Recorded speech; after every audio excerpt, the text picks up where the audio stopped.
attempted illegal federal funding freeze, healthcare put at risk, anti-discrimination protections under attack. Regardless of where you are coming from on this issue, these are real things that have happened to real people. I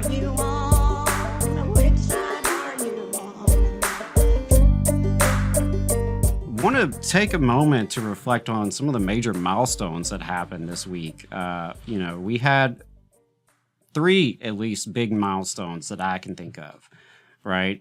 We had Trump's 100th day in office. We also had Workers' Memorial Day on Monday. And on Thursday, we had May Day, International Workers' Day, right? So 100 days into Trump's return to office, and workers are still dying on the job, still fighting for a voice, still rising up around the world. So let's talk about what this week means for us, what it means for all of us, whoever you are, wherever you are, because it wasn't just these milestones, right?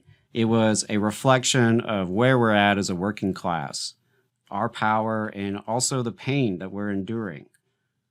So obviously, a lot of unions put out statements around the 100th day in office of Trump. And AFL-CIO's president Liz Shuler said, quote, "The labor movement does not fall in line for autocrats." In their statement, AFSCME's president Lee Saunders said, during the campaign, Trump promised to put working people first. Instead, the first 100 days of this billionaire-run administration have been fueled by lies, broken promises, and a relentless assault on working people and unions.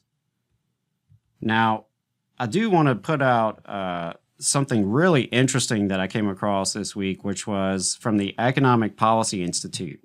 They put out a report listing 100 ways Trump's administration has hurt workers in his first 100 days.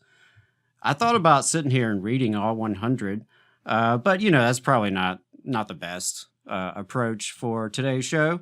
But I do want to hit a couple of the highlights, right? Because we've seen attacks from multiple layers and multiple directions. One that I want to point out would be Trump reduced the minimum wage for federal contractors, right? And that's going to cost these lower wage workers anywhere from 25 to 60% in pay cuts. We've talked a lot on the show about the attacks on federal sector workers, right? The attacks on their jobs, with people losing jobs, attacks on research and vital programs and budget cuts. We've talked about the attacks on union rights directly, attacks on the union contract, the right to collective bargaining. So we've got federal contractors, we've got federal sector workers, right? But also private sector workers. We are dealing with attacks on the National Labor Relations Board. We are dealing with attacks to workplace safety, right? NIOSH, MSHA, other agencies that are responsible for workplace safety, which is already inadequate, right, as it is. Those agencies are being gutted, dealing with severe budget cuts, with layoffs, right? Their missions are under attack. So you can find this, epi.org. You can check that out. Like I said, 100 ways the Trump administration has hurt workers in the first 100 days. They talk about some of the specific ways. There have been attacks on workers' wages and working conditions, damage to economic growth and U.S. workers' purchasing power, right, with some of the economic instability that we're dealing with. Of course, there's attacks on immigrant workers, right? Our immigrant brothers and sisters are dealing with attacks from multiple directions. Multiple, initiatives have been started. Multiple, guidances from the previous administration have been rolled back. We've seen the attempted illegal federal funding freeze. We've seen healthcare put at risk, right? Anti-discrimination protections have been under attack. So regardless of where you are coming from on this issue, these are real things that have happened to real people, right? And, if those of you who do support the Trump administration, if you feel strongly the other way, give us a call, 844-899-TVLR. We'd love to hear the response, because from where I'm standing, I see a lot of attacks on working people in all of our diversity. And, our rights under attack, our jobs are under attack, our freedoms, our very freedoms to association, to speech, to fight for a better world, those are all under threat. And Whitney, did you have anything to add before I move on to Workers' Memorial Day? No, I mean, I think we're all sort of in the midst of this, seeing what is happening just in the first 100 days, but it's also really great that we're seeing so much resistance, I think. Yeah, absolutely. I mean, and that's something we're going to be talking about throughout the show today, is there is a lot of energy to push back. We saw Workers' Memorial Day on Monday was a good day to kind of spread the word and let folks know about the sacrifices that working people make every day, the risk that working people take every day. And then we had May Day. So, on May Day, there were hundreds of thousands of people across the United States rallying, engaging in civil disobedience, engaging in strikes, right? And that included, of course, hundreds of thousands across the world, right? This is International Workers' Day. So that's something that's really special about it, is to know that on May 1st, on May Day, working people around the world unite in coming out into the streets, into the community, to show solidarity with one another and the fight for a better world, a better future. I did want to shout out your op-ed that ran in the Alabama Political Reporter and AL.com for Workers' Memorial Day. I thought that was really great. I especially love the, confirmation of the fact that there's only one person that the state has researching child labor, which is sort of an atrocious statistic. Yeah, absolutely. Appreciate that getting published. Appreciate all the folks who helped me with that. On that op-ed, one of the things I mentioned was that the state of Alabama has one guy to police child labor throughout the entire state. And before we published that op-ed, I did call to confirm that that was still the case. Sounds like they may actually add a person here this summer. So that, we'll double our capacity for policing child labor in the state of Alabama with a whole 2 people. That's moving in the right direction, I guess you could say. But, it is a good time to remember those workers who die on the job, because there are over 300 who die of work-related injuries or illnesses every single day. Hey, 5 seconds. Just wanted to say that this is only possible because of our donors. If you want to see more of this, then consider donating yourself at tvlr.fm/donate.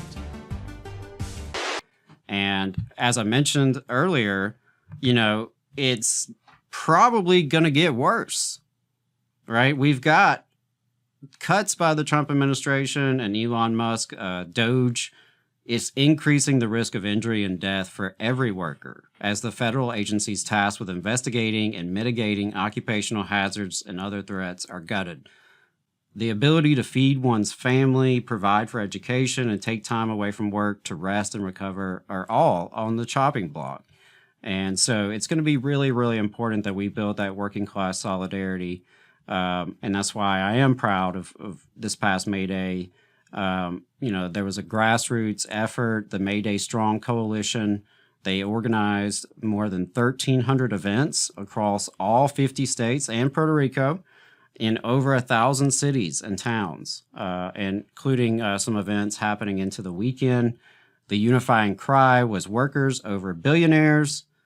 One I wanted to mention in particular in Philadelphia, 5,000 rallied with Senator Bernie Sanders at City Hall and later engaged in civil disobedience, blocking the entrance to the main highway, which resulted in the arrest of Unite Here, Local 274, hotel workers, Teamsters, and Local 623, and other union members and community allies, including a local AFGE district VP.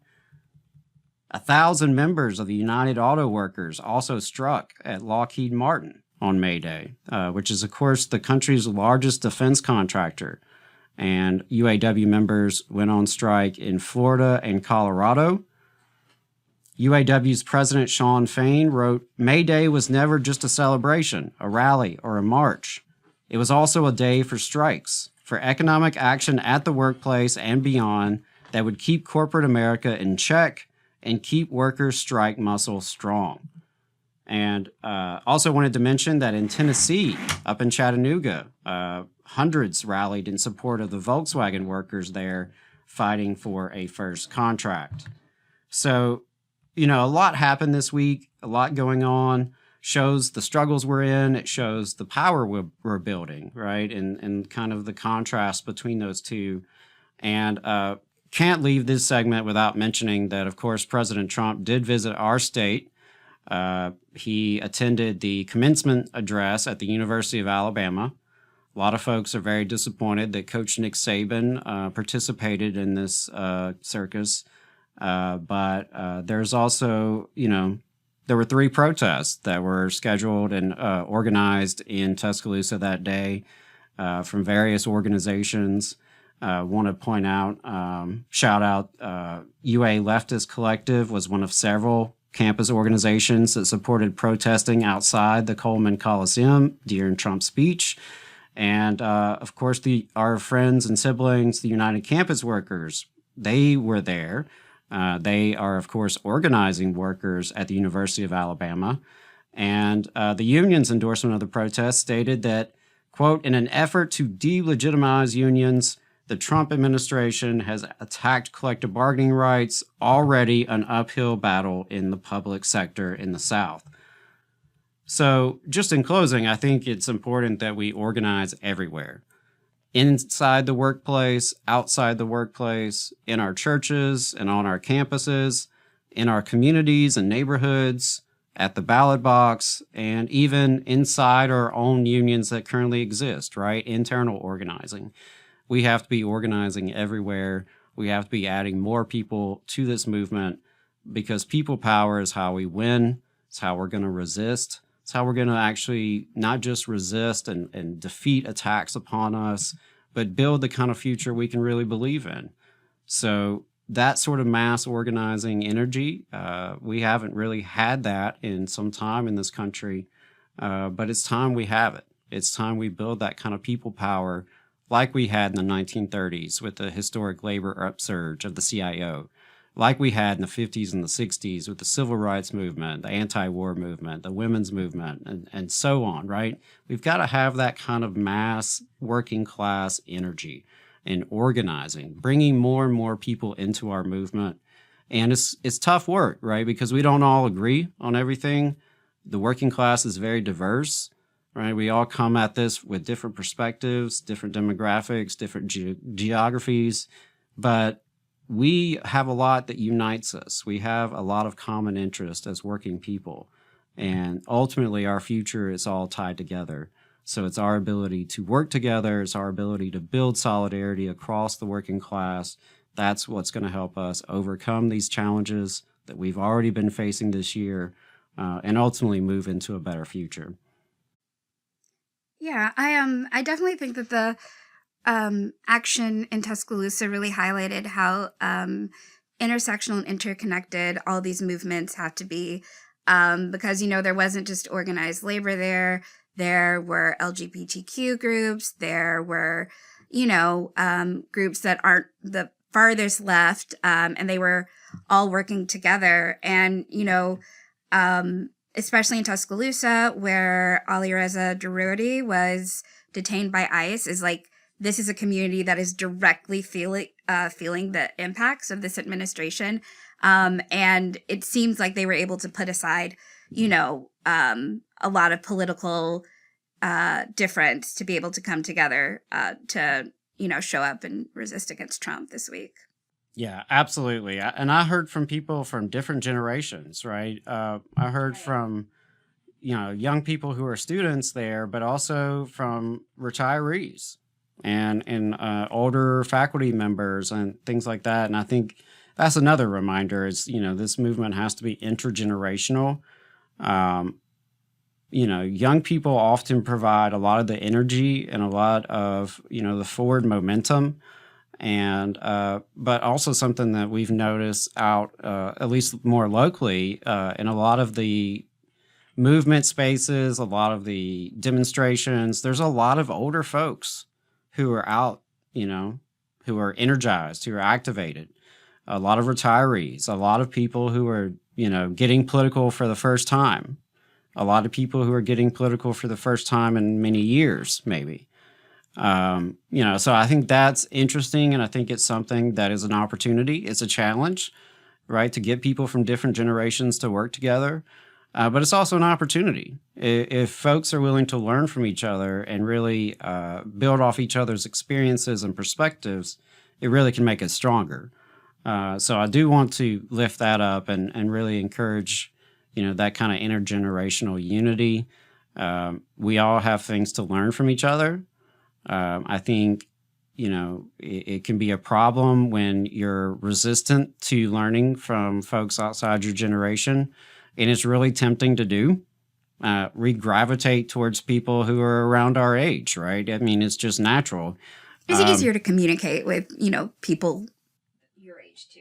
It tends to be, right? You have common frames of reference. You grew up in a similar time, right? And so you can use the same systems and devices and apps and stuff. Oh Lord, yeah, the technology is a big piece of it too, right? I mean, folks who grew up around the internet versus folks who didn't, that makes a difference. But, at the end of the day, I think we all have a lot to learn from each other. And, so I would just encourage folks to resist the temptation to get too insular and only be talking to folks who are around your age or who look like you or who think exactly like you.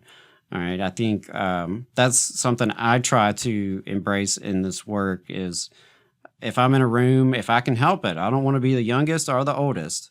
And I also don't want to be the only one who looks like me, but I don't want everyone else to look like me either. Right. I want to have a good, healthy mix of different perspectives, different backgrounds. It really does make us stronger. You just saw a clip from the Valley Labor Report. We are live every Saturday morning from 9:30 a.m. till 12:30 p.m. And we pride ourselves on keeping all of our content free to everybody so that we can talk to as many working folks as possible. If you support the work that we're doing, you think that it's important, you think that it's good, then consider making a monthly contribution to the project. And you can do that on our website, tvlr.fm.